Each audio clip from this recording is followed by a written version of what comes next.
O advogado Écio Quaresma ganhou fama atuando em causas de grande repercussão, como a do goleiro Bruno, do Bola, dos militares de Eldorado dos Carajás ou do mandante do crime de Dorothy Stank.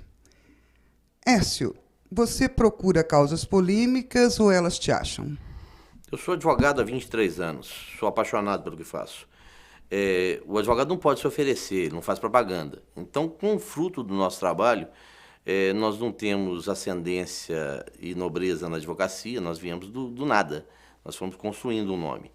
E, com o resultado de alguns trabalhos, essas causas começaram a aportar no nosso escritório. Eu fui a Belém certa feita, um caso de um roubo da Caixa Econômica Federal de Belém, 2 policiais aqui supostamente envolvidos. Conheci o Américo Leal, um grande amigo, um maior tribuno do norte do país, e ele me convidou, em momento posterior, a trabalhar no caso de Eldorado dos Carajás. O caso do Bruno não foi o caso de maior repercussão que eu trabalhei, foi um deles. Depois, o Américo, por conta do trabalho desenvolvido, nos chamou para trabalhar nesse caso do Bida, que para nós é um suposto mandante. Nunca houve prova da efetiva participação dele naquele crime. E o Bruno foi No um... caso da Dorothy Stank. Dorothy Stank. Isso gerou, inclusive, um documentário que foi veiculado nas telonas, entrou no circuito comercial no Brasil. E aportam no escritório causas que têm o holofote a tiracolo, né? O crime doloso contra a vida, o ser humano tem uma curiosidade muito grande, né? Eu falo que a desgraça alheia causa fetiche em nós outros seres humanos mortais.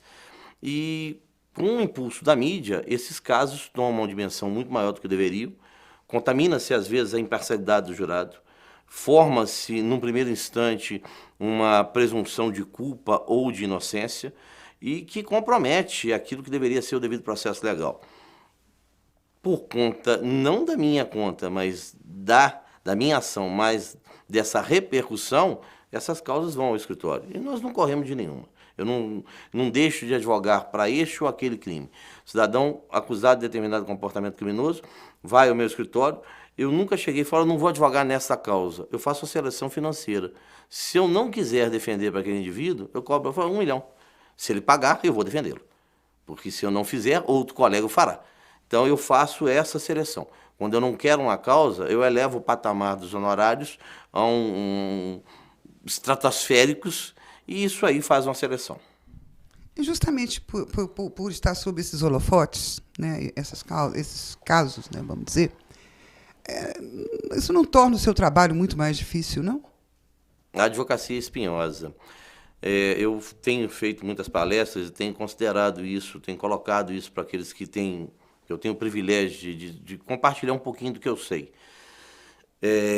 O advogado criminal ele é alvo de preconceito. Como é que você defende um estuprador, um sequestrador, um traficante? Eu tive problema com entorpecente. Então vamos pegar o traficante. E eu dou um exemplo. Numa balada, em faculdades que eu vou pelo interior, 3 ou 4 amigos saem e um deles está lá com 10 pedras de crack, 15 comprimidos de êxtase, 20 pontos de LSD. Uma blitz, e o policial interpreta que aquelas 4 pessoas estão unidas para praticar a mercancia maldita. São levados à delegacia, presos em flagrantes. O delegado ratifica, confirma aquela prisão em flagrante. Esse indivíduo vai ser autuado por tráfico de drogas e associação para o tráfico, os 4 indivíduos. Você não vai procurar um dentista, você não vai procurar um médico, e você não vai procurar um advogado da área de família, nem um tributarista, um civilista. Você vai procurar um criminalista. Então, a partir do momento que o sapato está apertando o seu calo, o condão disso é diferente. Eu fui policial civil em Nova Lima. E aquela época, 1986, eu fui de 86 a 89, ainda a polícia era meio truculenta. Uma determinada vez lá, um cidadão comentando que a polícia faz isso, acontece, não é rotina aqui da delegacia. Aí entraram na casa dele e mantiveram o filho dele como refém e o pessoal conseguiu fugir. Ele chegou na delegacia transtornado, mata, arrebenta, fala, mas peraí, mudou, fala, doeu aqui. Então a mesma coisa que acontece com a sociedade, às vezes com a truculência policial, quando você é alvo dela, você vai defender aquela ação um pouco mais destemperada da polícia. Não é voz corrente, não é lugar comum, mas existem maus policiais, do mesmo jeito que maus advogados, juízes, ministros, desembargadores. Nós temos Ovelhas negras nós temos em todos os ambientes de trabalho. Nesse contexto, complica um pouco o nosso trabalho. Mas você não vai se furtar isso por causa do holofote. Eu, num determinado júri, eu fui ameaçado por um capitão da PM e disse e reitero, não nasceu um homem ou mulher investido da função de ministro, desembargador, juiz, delegado de polícia, procurador, promotor, que vai me aviltar no exercício da minha profissão sem receber uma resposta à altura da ofensa enrogada. Ali não é o Quaresma, não é o doutor Quaresma, eu não gosto disso, doutor Quaresma. Meu nome é Hércio Quaresma Firpe, nunca fiz doutorado, eu sou especialista em ciências penais. Mas ali existe um advogado, e o advogado impõe respeito, porque se ele não impuser respeito, o prejuízo não é dele, pessoal, não, é do cliente dele. E aquela vida que está ali, a liberdade daquele indivíduo, o patrimônio daquele indivíduo, se você que está na condução daquela carruagem, você soltar as rédeas, vai descambar. Então, eu não permito isso. Quaresma, você às vezes está defendendo alguém que você sabe que é culpado? Eu não tenho obrigação de fazer prova contra o meu cliente. O Estado tem esse munus. Então, o ônus da prova incumbe quem alega. Você matou. Meu cliente chega e fala, olha, eu não quero confessar. Eu vou trabalhar com aquilo que ele está dizendo. E com aquela situação em realidade processual. Nós temos hoje, eu enfrento isso há algum tempo, uma deficiência muito grande no campo pericial. Inquéritos mal feitos, perícias lacônicas, que propiciam, às vezes, absolvições que, num outro contexto, poderiam dificultar a vida do advogado. Mas eu brinco que eu não sou construtor, eu sou demolidor. Muito mais do que edificar uma defesa, eu destruo a acusação. Então, essa questão pessoal, como é que a sua consciência fica? Tranquila. O ônus da prova não é meu, não, é dele. Eu estou fazendo o meu papel. O meu cliente chegou e falou, não vou assumir absolutamente nada. E já houve casos em que o meu cliente negou e eu confessei, porque eu entendia que a defesa técnica reclamava aquilo. Então, eu tenho consciência tranquila. Eu não tenho que provar nada. Quem acusa é que tem que fazer essa prova. Por que as pessoas matam? Um amigo meu escreveu um livro de dia, ele esteve até aqui na BH News, chama-se Verdugo. E na orelha do livro, a primeira frase é o seguinte, todo homem é capaz de matar. Eu vou tomar a liberdade de modificar isso. Todo ser humano é capaz de matar. O crime doloso contra a vida, o homicídio, é um crime de ímpeto. Você tem aquelas tramas urdidas, né, que você maquiavelicamente prepara a morte de alguém, mas você tem aquela situação em que eu vi um caso uma vez, que numa determinada contenda de dois namorados, a moça pegou uma lixa de unha daquelas de metal e introduziu na jugular do indivíduo, e ele morreu. Vários são os motivos, medo, raiva, pânico, cobiça, inveja, por motivo fútil, banal. A Bíblia traz o primeiro genocídio da história, quando Caim matou Abel. Então, isso está desde os primórdios da humanidade. E, então, esse meu contato com o holofote vem de longa data, longa data. A minha campanha para governador foi o Marcílio, que é aqui da BH News, que foi um dos coordenadores, uma das pessoas responsáveis pela campanha no aspecto audiovisual.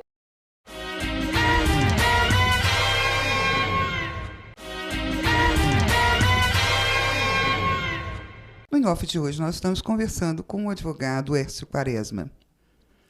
Quaresma, onde é que você nasceu? Nova Iguaçu, Rio de Janeiro. Eu sou fluminense só de nascimento, porque eu sou Flamengo.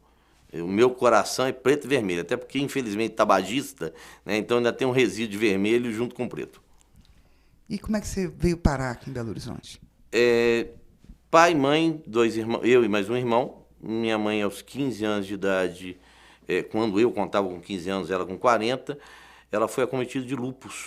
E em 1979, avassaladora a doença, fulminou a existência da minha mãe em 3 meses. A família do meu pai é toda de cá, tanto é que as férias todas escolares nós sempre passamos aqui em Belo Horizonte. Viemos para cá, eu, meu pai e meu irmão, e daqui segui a história que até hoje se faz presente. Eu não sou mineiro de nascimento, eu sou mineiro de adoção. E seu pai veio trabalhar aqui? Meu pai saiu de lá, veio para cá, acabou vindo trabalhar, nós não somos pessoas de posse, passamos muita dificuldade com relação à questão não de sustento, mas de alguns confortos que são naturais hoje na sociedade. eu hoje posso dizer que propicio ao meu filho uma condição muito melhor do que meu pai propiciava, até porque ele me deu condição de estudar. Né? Meu pai não teve tanta condição de estudar, ele era escriturário, ele me permitiu estudar, depois fazer direito. A determinado momento, o que permitiu que eu concluísse o curso foi o FIES, hoje é o crédito educativo, né? Antigo FIES. É o contrário, né? Exatamente. Hoje, antigamente era crédito educativo, hoje é FIES. Eu terminei o meu curso com o crédito educativo. E de lá para cá foi o exercício da advocacia e começamos a levantar um pouco na vida. Você primeiro trabalhou na polícia, né? Por que você foi para a polícia? Eu estive no Exército em 1983, fui pica-fumo, né? Fuzileiro do 12BI, glorioso 12. Com a morte da minha mãe, aquela presença materna que dirigia os estudos, ela desapareceu. Porque meu pai tinha que trabalhar e quem era diligente com isso era minha mãe. Igual acontece lá em casa hoje. A minha mulher é muito mais diligente com a formação cultural e educacional do meu filho do que eu, até para fazer isso. Ela é advogada também, mas ela se dedica mais a isso. Eu fiquei um pouco solto no mundo, né? Fui para o Exército e, posteriormente, uma vez que os estudos foram postergados, eu concluí o 2º grau, fiz concurso para a Polícia Civil. Entrei em 1986, a última turma nomeada pelo Hélio Garcia. Entrei já na gestão do Nildo Cardoso e fiquei 3 anos na Polícia Civil. O primeiro sindicato de polícia do país, eu sou um dos fundadores. A primeira greve de polícia no Brasil, eu fui um dos coordenadores.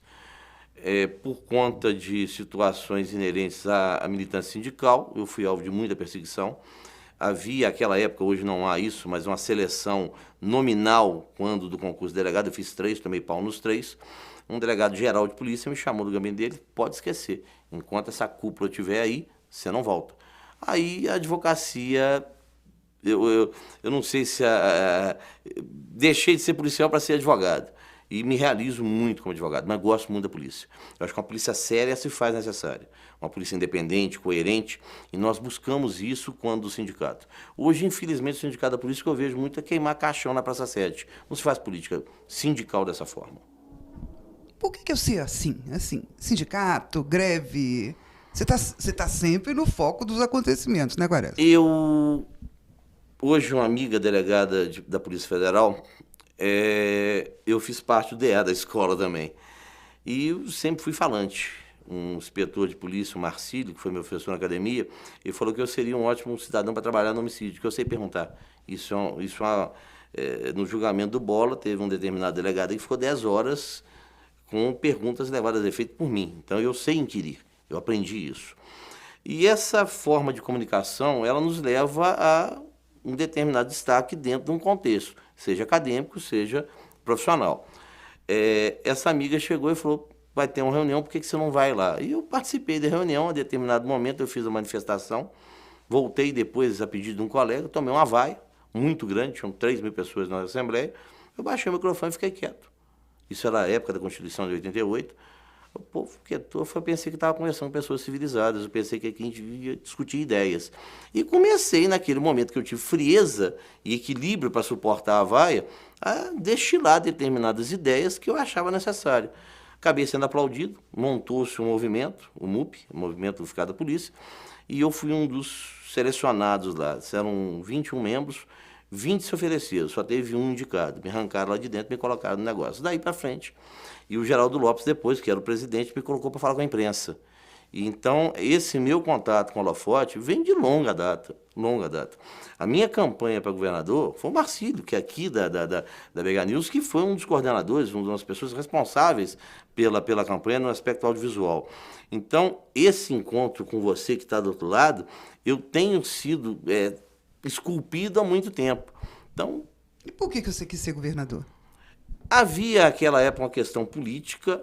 Eu trabalhava no gabinete de um deputado estadual, tinha a necessidade do lançamento para poder até projetar o partido, e houve um consenso que eu seria a pessoa indicada. Preparo, naquela época, dizer que tinha, com 30 anos de idade, nem tanto.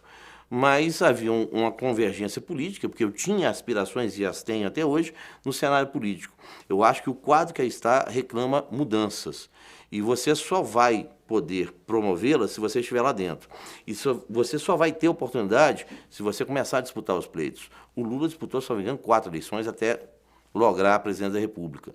Então, você tem que estar em evidência para o pessoal te conhecer, para poder ter curiosidade sobre aquilo que você fala e, a partir dali, confiar naquela proposta que você está levando a efeito.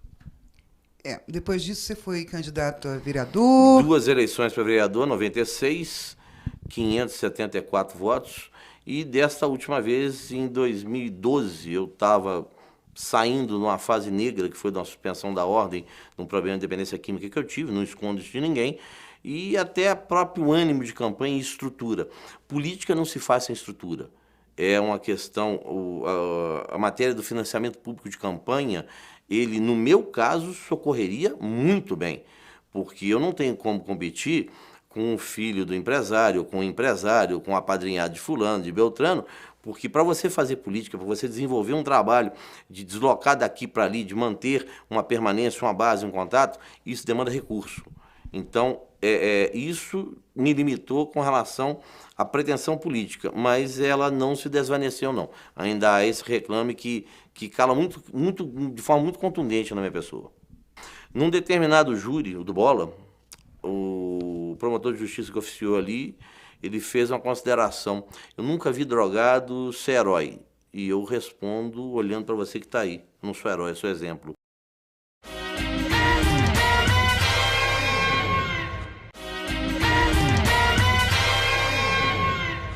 No Em Off de hoje, nós estamos conversando com o advogado Écio Quaresma.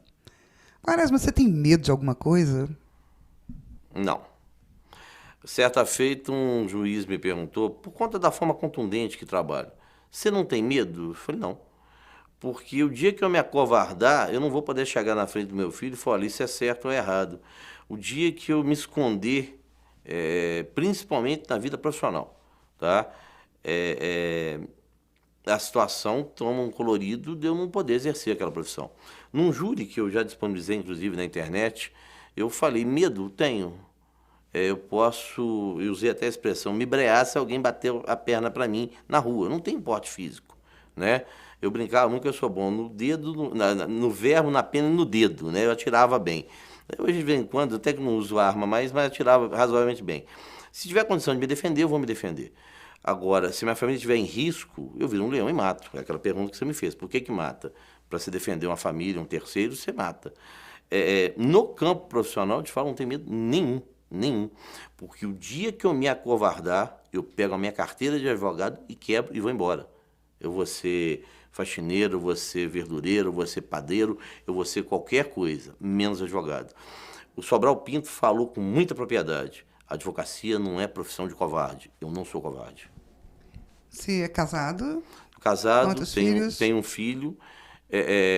A minha esposa, a Cláudia, trabalha comigo no escritório, minha sócia, e às vezes as pessoas têm muito mais visibilidade, eu tenho muito mais visibilidade do que ela, mas ela que é o cérebro, eu sou só o bagunceiro da turma. A pessoa mais inteligente, mais equilibrada do escritório é ela. Se eu consigo ser 1% do que sou hoje, eu devo à minha mulher. Quando é que você sentiu que ela era a mulher que você ia casar? Contingência de encontros e desencontros da vida. Eu a conheci bem nova, depois nós nos encontramos e viemos a nos encontrar novamente. Dali nasceu uma relação, um filho maravilhoso que nós temos, e ela paga os pecados, né? Amigos meus falam, já foi falado em júri, inclusive. Ela vai para o céu sem escala. O lugar dela do lado de Deus está garantido, porque me aguentar é difícil. Uma ideia fixa.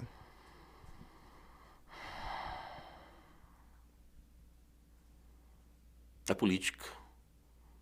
E para não falar uma só, o exercício da advocacia. A advocacia tem que ser respeitada. Você não pode permitir que no exercício do seu mistério, juiz, promotor, delegado, policial militar, avilte o seu mundo, o seu mistério.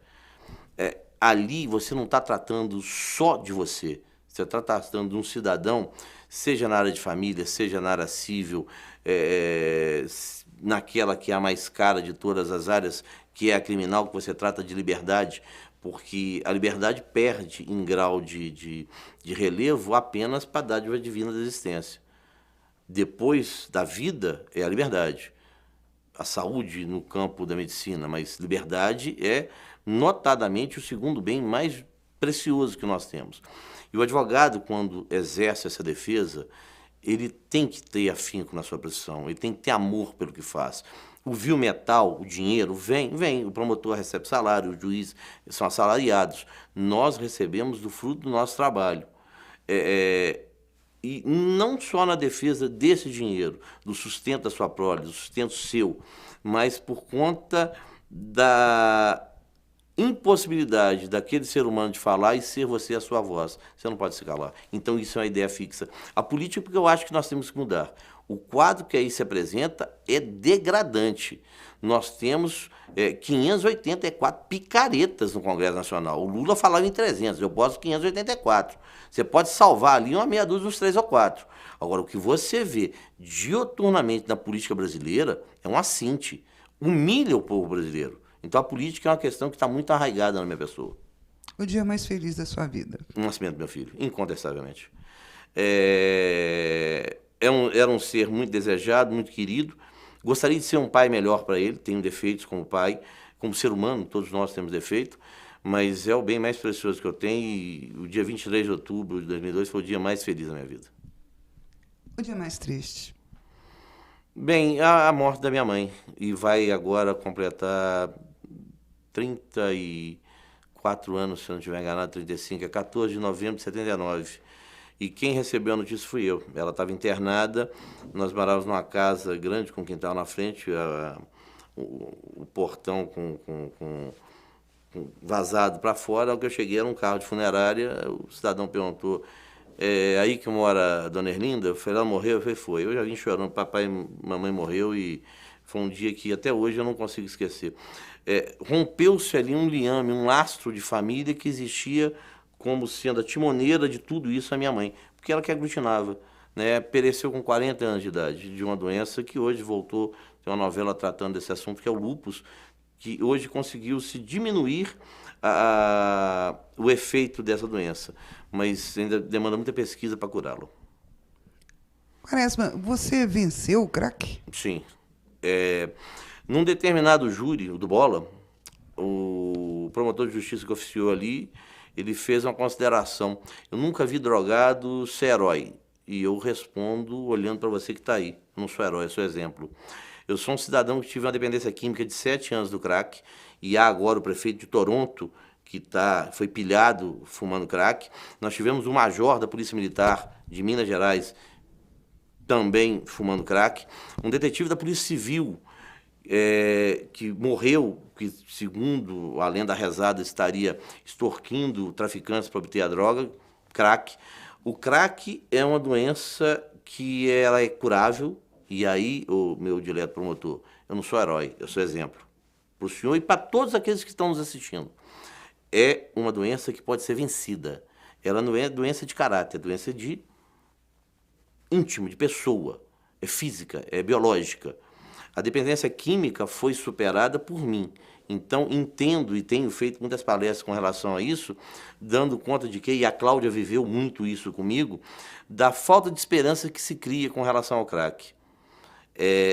Ela é uma doença que pode ser vencida. Nós precisamos de política pública séria. Não basta internar o indivíduo durante 6 meses.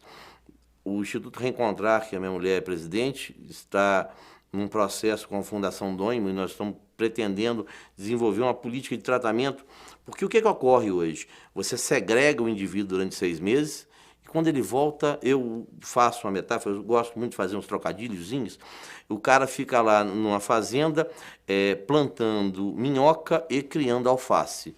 Quando ele volta para o asfalto, não dá para desenvolver nem a cultura, nem essa criação, né?